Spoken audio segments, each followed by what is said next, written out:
excited. Everyone be ready.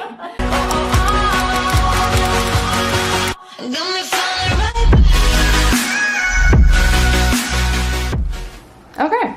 I feel like this kind of works. It's hard to not look at that. You have to like... Yeah, it is actually. You don't really like follow like right? I have to DM you. Yeah, forget that. I think this is my good side. Hi guys, welcome back to another video. Today I'm here with Miss Benton, or Allie.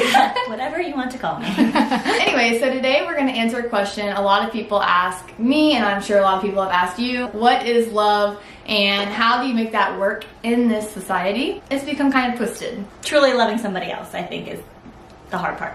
Yes, it is the hard part. I think that the world, and especially females, like to equate being in love with somebody as a feeling. And it's very much so focused on you and how you feel. I'm in love with him. It's not really about him, it's how he makes me feel. That's the white tux horse guy. Yes, yes. That is your romantic comedy, dream guy. I think that a lot of dissatisfaction in relationships and in the hearts of women who are in relationships or women who want relationships comes from that guy never shows up. A lot of people view love as a feeling, like she said, when really it's a choice and you have to make it every day because no person is perfect. We weren't made to be perfect. And you have to love someone as they are. And that, I feel like, is true love.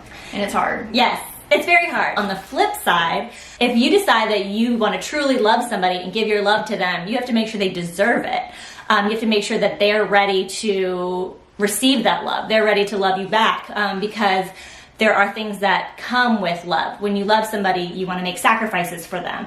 And if you're making sacrifices for somebody who's not ready to make sacrifices for you, that's a one-sided relationship, and you're not going to end up being very fulfilled by loving somebody unconditionally who loves themselves more than they love you. I've been that way in the past with other people. Obviously, I'm in a really good relationship now. All of you know Jack.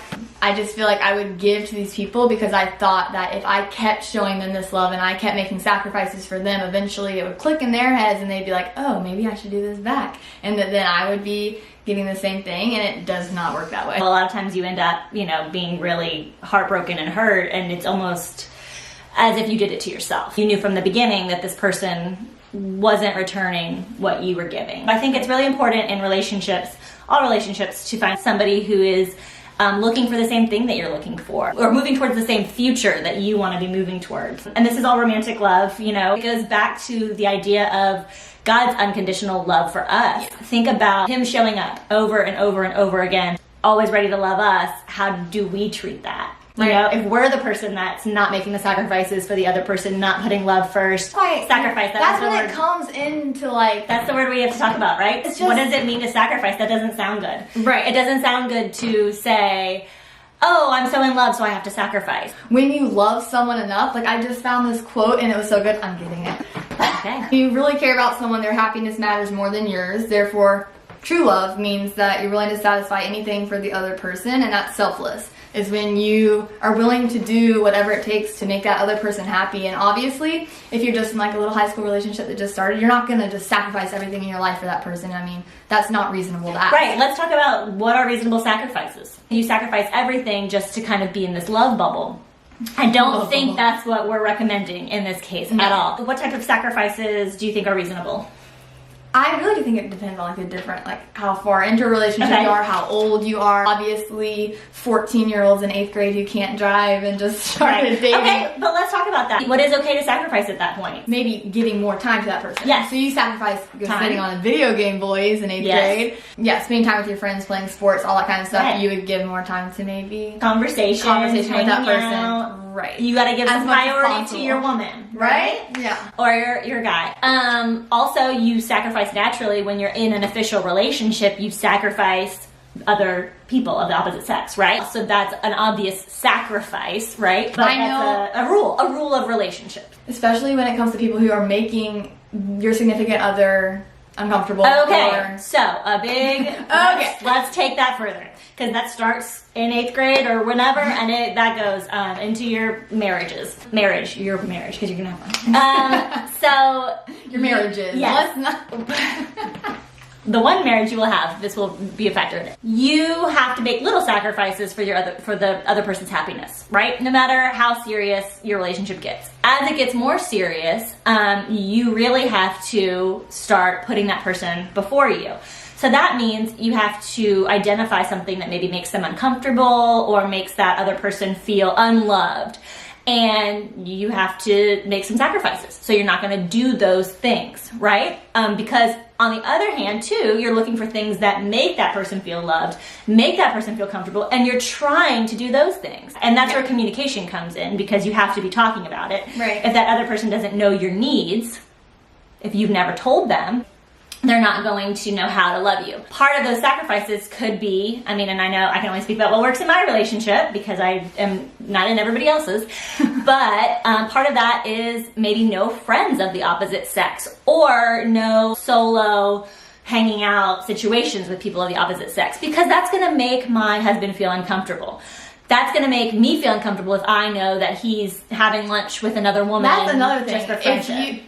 If you can do something that you know makes your significant other feel uncomfortable, such as talking to someone that makes them feel uncomfortable, or doing an activity that you know makes them uncomfortable, like, why would you do that? Like, right. What's going through your head when you do that? Are you thinking of the other person? Are you like, oh, this is probably going to bother Allie or right. Katie? Or, like, you have to think that way, or else you're not going to be willing to make those sacrifices. When you see a problem and you confront the person, whether this is your boyfriend or a friend, and you're talking to them and you're like, well, this is what bothered me, the other person should be willing to do something to fix it. Yes. When you communicate that, if they still go and do something they know is hurting you, that's when you need to evaluate the relationship. When you want to finally find that partner that you marry, you become a team. And you want to encounter and work on problems together. You don't want to be the one that's pulling the team and somebody else is dragging you back. Right. So if you have done your job in the relationship, you've communicated, you've tried to see the other person's side, you've tried to, sacrifice things that are important to them. And then they still don't sacrifice for you. Then it might be time to move on. Love is patient, right? Love is patient. Go back to the Bible. Read, 1 Corinthians 13?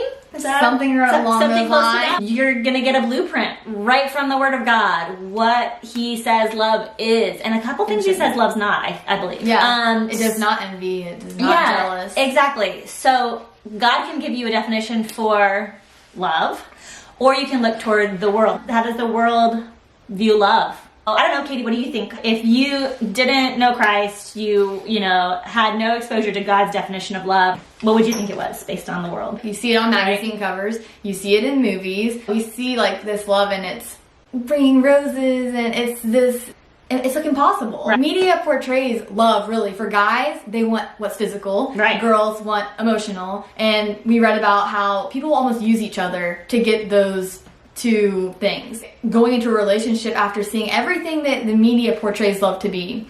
Girls expect flowers brought to their door. To be worshipped. Boyfriends, yeah. Guys see like porn. All of love this stuff is sexual. Right. And I love that girl because she turns me on. Yeah. And they have an idea of exactly what it's supposed to look like. And so when neither of those needs are met, you give up. I feel like that's why love fails so much nowadays, because people think they know what love is. That's what they think about a relationship that's built on the girl having her romantic fantasies met, the guy having his physical fantasies met. How long can that last? You have to love the person, not what they're giving you. If you guys have more questions along this topic, you can DM me. Anytime before you get married, it's tough out there. There are a lot of struggles, a lot of questions. Hang in there though, and don't settle for somebody who's not going to love you the way that you were designed to be loved. That's another thing a lot of people picture love as in this society, is that it should be two people that come together and make each other whole. And it's your soulmate. There's this one person out there. You gotta find them. It should be two whole people coming together. There's never gonna be a person who's gonna fix you except God. And He's already done that. He's already saved you. You can't expect a guy to be your savior. That's not what He was made to do. And what's super attractive to guys is being whole and being confident in yourself and getting that confidence and that love from God and not from them. Guys like that. Dating tips 101. I'm so thankful that Miss Benton came over today to film this. So hopefully send her your questions. Yes, We'll send get them questions. answered. So I will see you guys in my next video. As always, I'm praying for you. God bless.